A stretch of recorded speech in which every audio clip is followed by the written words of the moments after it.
Hi, my name is Dr. Khalid Ahmed Khan, and today we will be looking at multi-criteria decision making using AHP.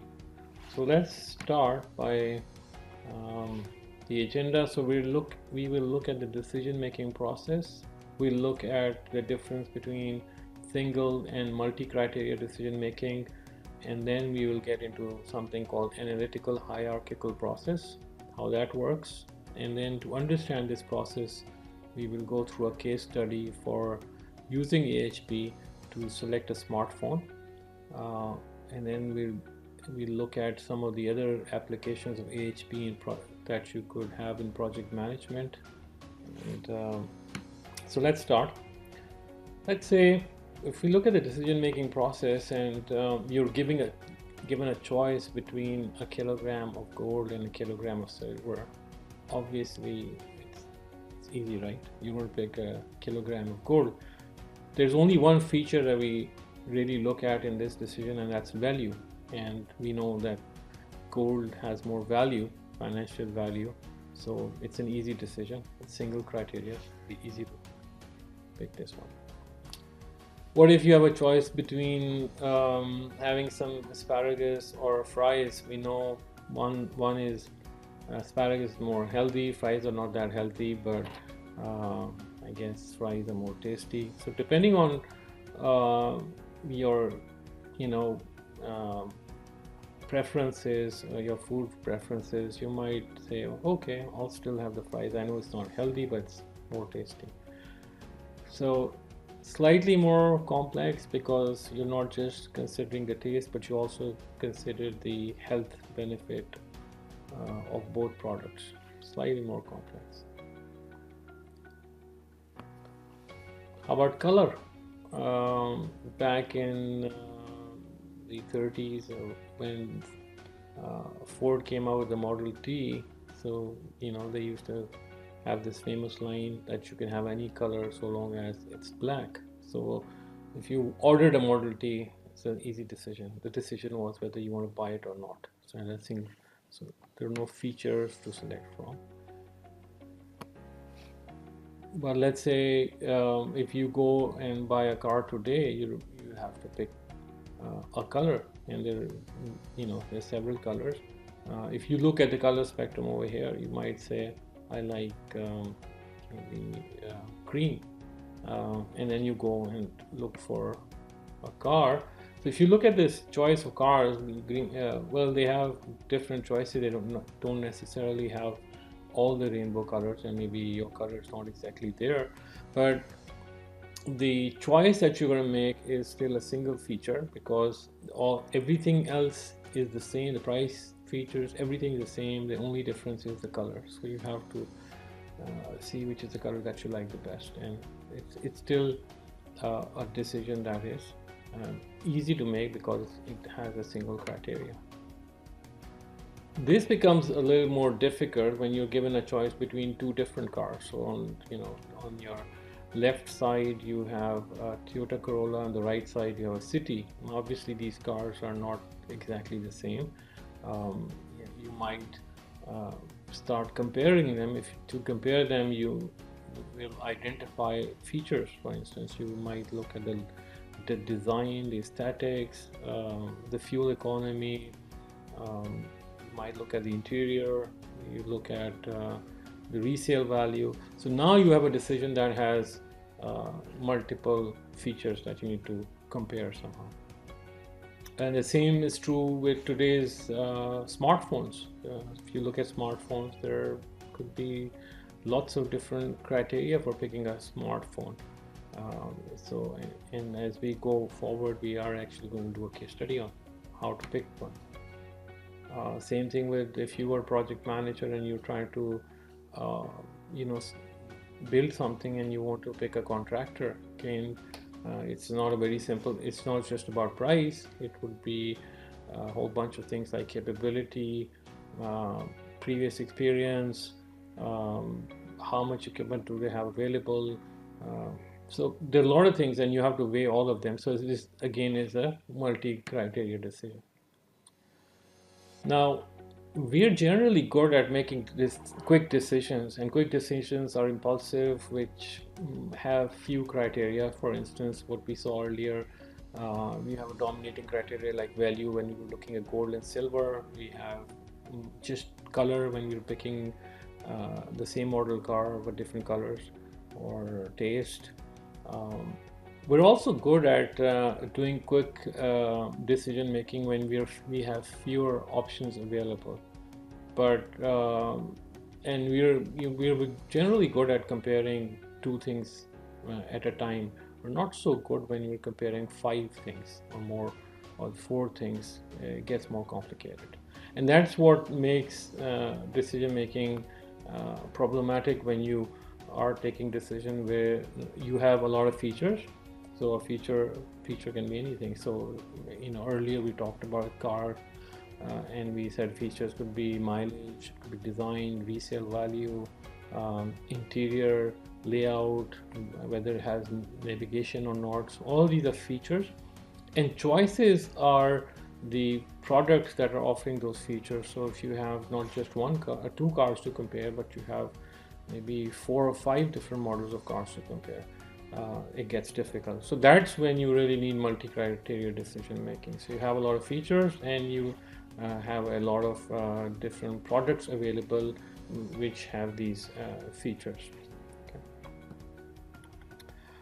So Thomas Sate is the guy who invented AHP, and basically he tried to figure out how can we actually take multi-criteria decision making and turn it into a problem which is more aligned to the way we think. And because psychologists realized that we are very good at comparing pairs, so he said, okay, instead of comparing everything in one go, how about turning this comparison into pair comparisons, and then use mathematics to convert that into some type of a preference. So that's basically what AHP is.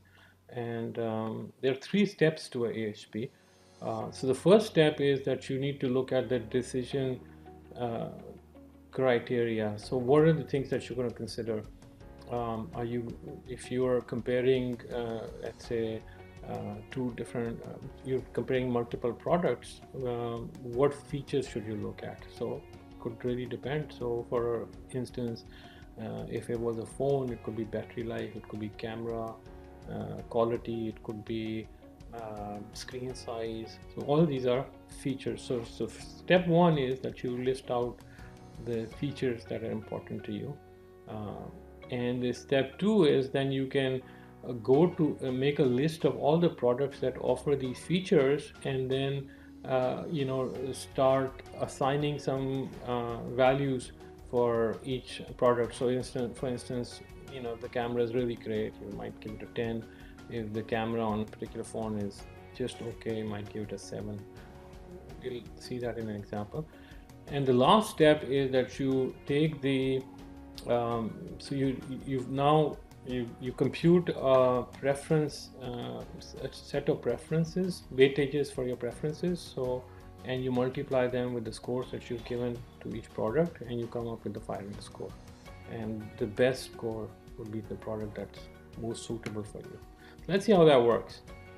We are going to take the case of selecting a smartphone. So on your left side, you can see that we have the 5 latest model phones. So we have Samsung Note 9, we have Apple XS, Google Pixel 3 XL, OnePlus 60, and LG V40.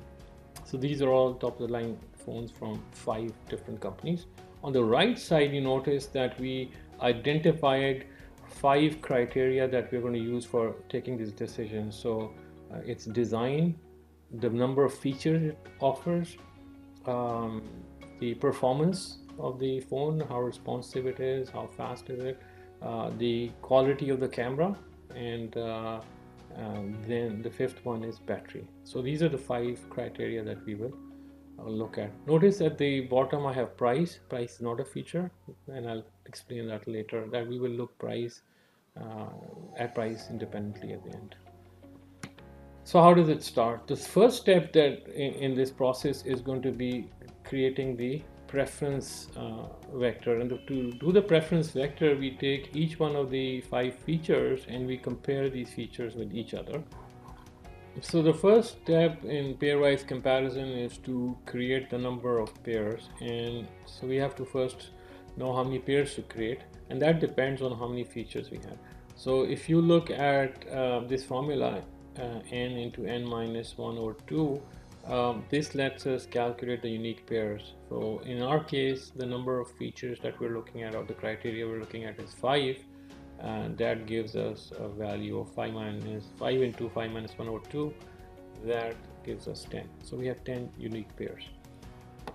So what you do then is you list down all the pairs. So here we have design versus feature, design versus performance, design versus camera, so on and so forth. You list all 10 of these pairs down. Before we do the scoring, let's look on the right side for the scale that we're going to use for the scoring. If you assign a 1, that means two of the things that your criteria that you're comparing have equal importance to you. 3 means that one of them is moderately more important. 5 means 1 is strongly more important, and 7 means very strongly important, and 9 is extremely important. And you also notice that these are odd numbers. You can use even numbers also if you want to, but this is a general convention that's used. Let's move back to the right side and look at the pairs. So if we compare the pairs, if the first item in the pair design is more important, then you would give it, if both are equal, then you would have given it a 1. But if design is more important, then you would give it one of these values from 1 to 9. In this case, we see that when we compare design versus the features in the phone, we have given a score which is 1 over 5, which means the preference is for the features. So we have strong importance for features in the phone versus design. You see the same thing in design versus performance. When we get to design versus camera, again camera is very strong importance over design. Same thing with battery, and you can see the same trend. So in each one of these first 8 cases, the second item turns out to be of more importance than the first one. And then as soon as we move to item number 8, performance versus camera, we notice the score is 1. That means both are equally important to us.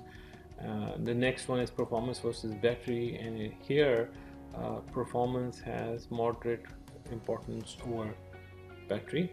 And the last one is camera versus battery, and again camera has moderate importance over battery life. So that's the pairs. So we've done all the 10 pairs. The next step is going to be constructing a matrix and then putting this information in there. So on the right side you see all the pairwise comparisons that we've done. On the left side now you see a matrix that we've created. So the matrix is basically lists out all the criteria on rows and columns, and if you notice, so this gives us the ability to compare put all the comparison information in. But notice that the diagonal represents design versus design, of course would be 1, which means they're equally important, and all the diagonals you see in the light blue have 1s in them. Okay, we enter the other values. So design versus feature, we take this value 1 over 5, and that comes over here, and then keep continuing with design first, and then we have features, we put those 3 values here. Performance, we have 2 values there, and then last for the camera. So that completes the upper side of the matrix. The next step is to complete the lower side of the matrix, which is really a mirror image of the upper side, and this is how it works. So if in the upper side design versus feature we said 1 over 5, then obviously when we say feature versus design, it would be the reverse. So the preference would be 5. So you notice that this is basically inverse. So we take each one of these values in the row and inverse it in the column. So that becomes, this 5 comes over here, 1 over 7 becomes a 7, 1 over 7 here becomes a 7 here. Same thing, go to the next row. So on the feature side. So next we have next column is features. So this 1 over 3 becomes a 3, 1 over 5 becomes a 5, 1 over 3 becomes a 3. So you repeat the whole process till you have the matrix completed. Now the next step that we're going to do is we're going to so mathematically this is not is pretty straightforward now. All we have to do is to compute the sum for each column. So we're going to do that. If you compute the sum, so that's 1 plus 5 plus 5 plus 7 plus 7, that's 25. And we repeat the same thing. We calculate the sum of each one of these 5 columns.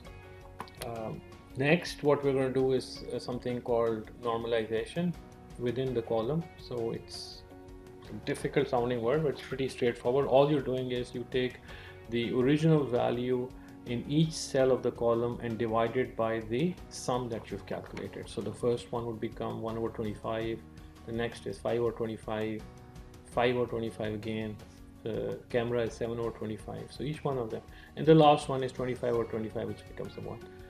You repeat the same thing, so here it will be 1 over 5 divided by 12.2, and same thing. So you were, for each cell you take the total sum of the column and you use that as to divide each one of these cells and get a fraction. So now this is what we get. So it's now you have all these functions. These are normalized scores. These red ones are the normalized scores, and you notice they all add up to 1. Okay, at the bottom, just for checking, they should all add up to 1. And the last part is to now calculate the preference vector, and that's again straightforward. All we need to do here is to go across each row and just do an average. So to find the preference for design, we will take all these values for design and we'll just take and average them over here. So we'll do that, and that average has been done. And once that average is done, notice that we have a preference vector. With the preference vector, now you have it shows that design has we have a 4% preference for design, 10% for 10.4% for features, performance is 31.4%, camera is 36.3%, and battery is 18%. So clearly the two most important things for us in selecting a smartphone are performance and the camera. Okay, right. Now what we do is, so we have the preference vector, so that's great. So the next step now is that we take all the models that we'd identified and start scoring them on each criteria. So this is how it works. So in this case, what I've done is I've actually gone to CNET and I've taken scores from there. So for Samsung 9, for design, they've given it an 8. Apple has a 10, and then Google has 8. So so design-wise, they think Apple was the best phone. In terms of the number of features that the phone has, they've given highest scores to Google 3XL and OnePlus 60, Model 60. Performance, Apple has the best score, and you can see camera, Samsung and Apple are tied. For battery life, Samsung has the best score. And also interestingly, if you add up all the scores, all the individual scores, just the raw scores which are given out of 10, you get 44 for Samsung, you have 44 for Apple, 44 for Google, 44 for OnePlus, and 44 for LG. So it's the same scores. So you can't actually take a decision based on this. But now we have something extra. We have the preference vector, which is on the left side. So if you see the preference vector, that's available over here. So now what we can do is we can multiply the preference vector with the raw score to get a weighted score. Okay, a weighted score is if you just add up 5 values together, that assumes that each criteria has the same importance to you, but we know that from pairwise comparison the importance is more on performance and camera. So let's do the weighted score now. So these are the weighted scores. So in each case, we multiplied the raw score with the performance vector, and we got the score. So we repeated the whole thing, and the weighted score for now Samsung is 9.04, Apple is 8.89, and so on and so forth. So for each one of them, I have a weighted score. Remember, I told you earlier that we didn't look at price as a feature or a criteria, but we treat it independently. So we have all the pricing, the latest pricing for these phones, and we can use this to create a graph. So here's the graph. So on the x-axis you have the scores. The higher the score, the better the phone is based on your preferences, and on the y-axis you have the price of the phone. And if you notice, so the highest score that we have is for Note 9 in this, given my preferences, and it has a it's slightly cheaper than Apple's, and it's got a high score. So for me, that's like a good choice. You can also look at some of the other phones and notice that well, Apple is the most expensive, but also second best in terms of features. But look at LG. So LG is here.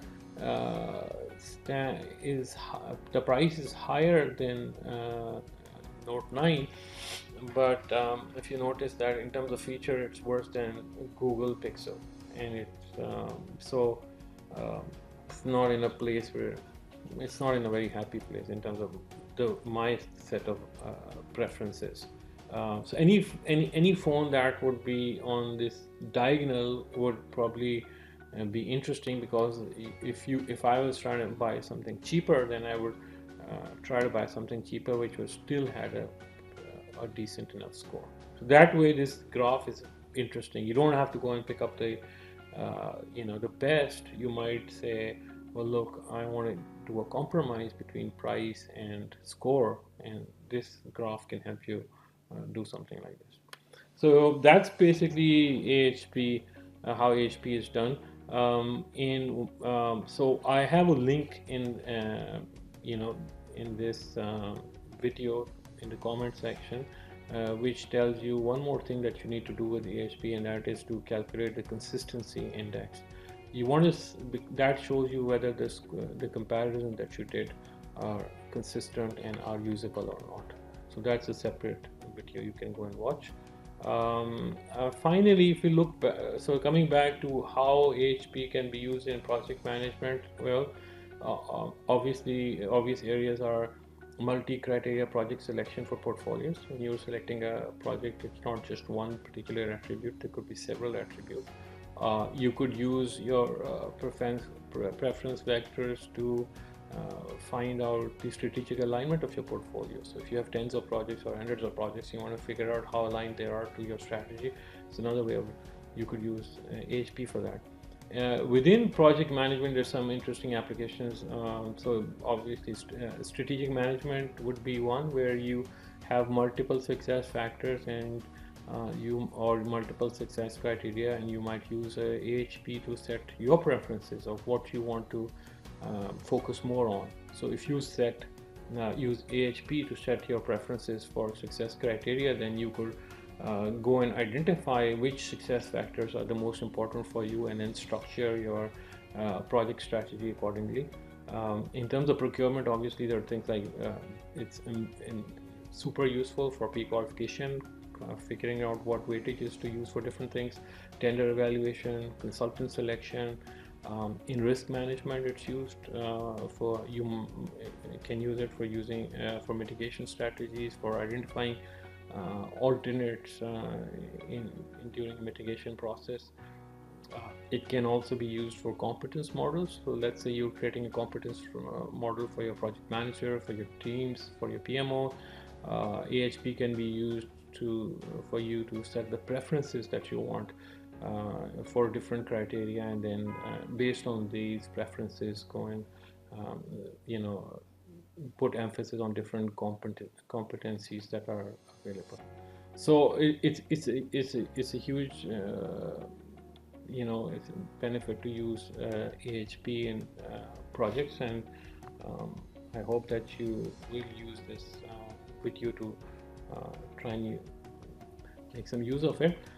Finally, if, I have some links over here. So there's a you don't have to do all these, although you could do all these calculations in Excel, and it's very easy to set that up, but their free online AHP calculators are pretty amazing. So I have given a link over here, you can use that.